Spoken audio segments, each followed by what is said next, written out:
حبیب ذکر وہ کیوں کرتے ہیں اس انداز میں کہ ذکر حبیب کم نہیں وصل حبیب سے، ذکر حبیب کم نہیں وصل حبیب سے۔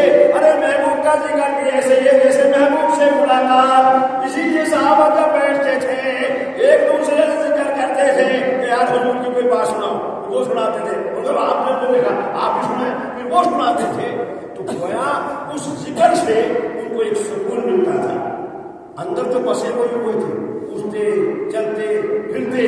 تو اب حضرت سعدی نے جب اس عشق یا انداز میں یہ شعر کہے ہیں واللہ اکبر، ایک اللہ کے کامل ولی نے دیکھ کہ حضور پاک کی بارگاہ کچہری لگی ہوئی ہے، بڑے بڑے اجنہ صحابہ تابعی تبع تابعی بیٹھے ہیں، اور اس مجلس میں جہاں حضور تشریف فرمائے ہیں، حضرت سعدی یہ شعر پڑھ رہے ہیں بلغ العلا بکمالہ کشف الدجی بجمالہ حسنت جمیع خصالہ صلوا علیہ وآلہ۔ یہ شعر پڑھ رہے حضور سے جھوم رہے ہیں۔ پھر ہاں سعدی کیسے کہا؟ پھر بلغ العلا بکمالہ کشف الدجی بجمالہ، یعنی حضور کی محفل میں یہ پڑھ رہے ہیں۔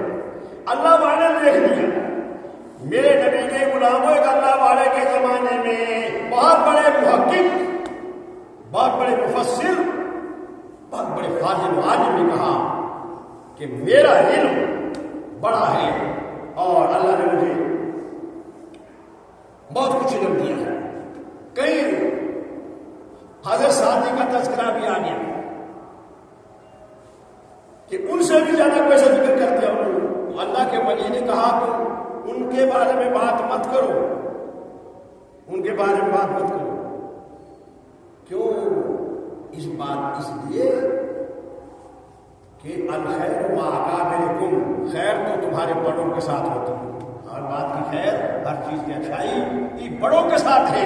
اگر بڑوں کو چھوڑ دو گے، خیر سے محروم رہ جاؤ گے۔ انہوں نے کہا جی میرا یہ مقام ہے، انہوں نے کہا آنکھیں بند کرو، آنکھیں بند کرائی، کھول دے آنکھیں کھولی تو حضور پاک کی بارگاہ پہنچا دیا۔ اللہ والے نے حضور کی بارگاہ میں پہنچا دیا۔ اور اسی طرح حضرت سعدی اشعار پڑھ رہے ہیں بلغ العلا بکمالہ کشف الدجی بجمالہ حسنت جمیع خصالہ صلوا علیہ وآلہ، اور حضور سے جھوم رہے ہیں۔ تو کہا آنکھیں بند کرو، بند کی تو پھر کھول دو۔ کہا سنا تو ان کا مقابلہ کرے گا؟ انہوں نے کہا حضور مقابلہ تو میں نہیں کروں گا، میری توبہ، لیکن چلو اتنا تو ہوا کہ ان کے صدقے میں مجھے حضور۔ واہ واہ واہ واہ، نعرہ تکبیر، نعرہ رسالت، نعرہ رسالت، واہ۔ دیکھیے کہ ایک وہ ہے حضور کی بارگاہ میں جاتے ہیں، حضور کی کچہری میں پہنچتے ہیں، ان کو اللہ تعالیٰ نے یہ مقام دیا ہوتا ہے۔ کہاں میاں ان کا مقابلہ نہ کرے، کہاں میری توبہ، آئندہ ان کا ایسا نام نہیں لوں گا۔ ایک بہت بڑے علامہ نے، بہت بڑے مصنف نے آپ کی بارگاہ میں اتنی موٹی کتاب پیش کی اس واقعے کے بعد، اور کہا ہے سعدی صرف 1 روپائی 2 شعر مجھے دے دے، میری ساری کتاب اپنے نام لگوا۔ اتنی محنت کی ہے اس میں، میں نے زندگی صرف کر دی، سعدی صرف یہ مجھ سے 1 روپائی دے دے کہ بلغ العلا بکمالہ کشف الدجی بجمالہ حسنت جمیع خصالہ صلوا علیہ وآلہ، یہ مجھے دے دے، میری کتاب اپنے نام لگوا لے۔ تو حضرت سعدی نے فرمایا کہ اور یہ ہمارے پلے یہ روپائی ہی تو ہے۔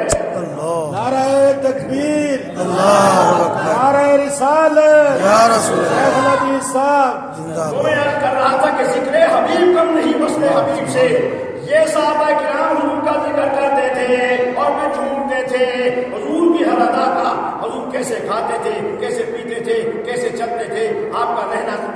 آپ میں جو ہمارے تمہارے پاس باتیں آئی ہیں، حضور کا بھی ڈانٹ نہیں تھے، گھر میں حضور کا کیا معاملہ تھا، گھر والوں سے کہتے رہتے تھے، خدام سے کہتے رہتے تھے، عوام سے کیسے رہتے تھے۔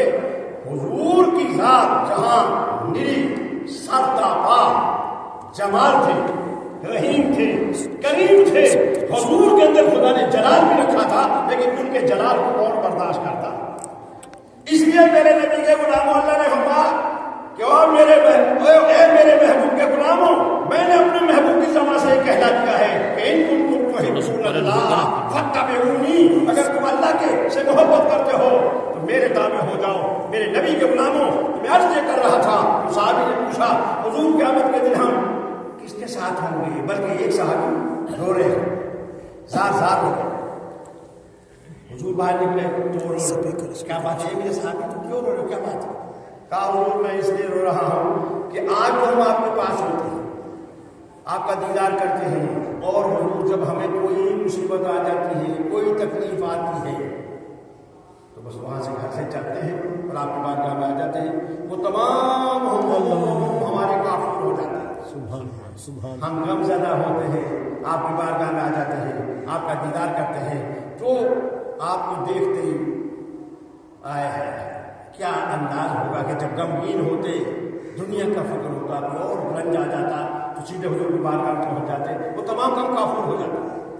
وہ غم کیوں چلے جاتے؟ وہ غم اٹھ جاتے تھے، غم چلے جاتے تھے کہ یہاں تو آیا ہی وہ ہے جو غموں کو دور کرنے والا ہے، غم کیسے رہتے ہیں؟ غم دور کر جاتا ہے۔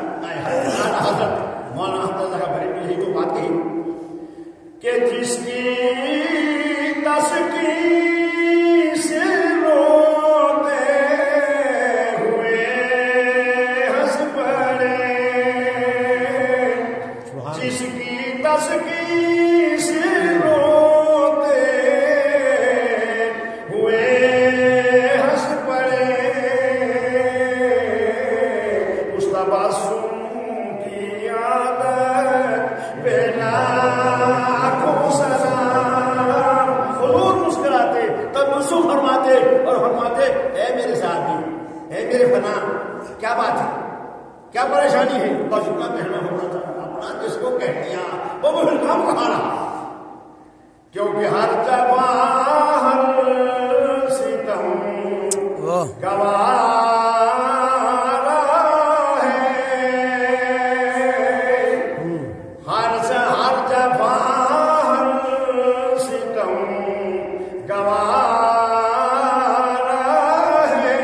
ہر ستم گوارا ہے، اتنا کہہ دے کہ تو ہمارا ہے۔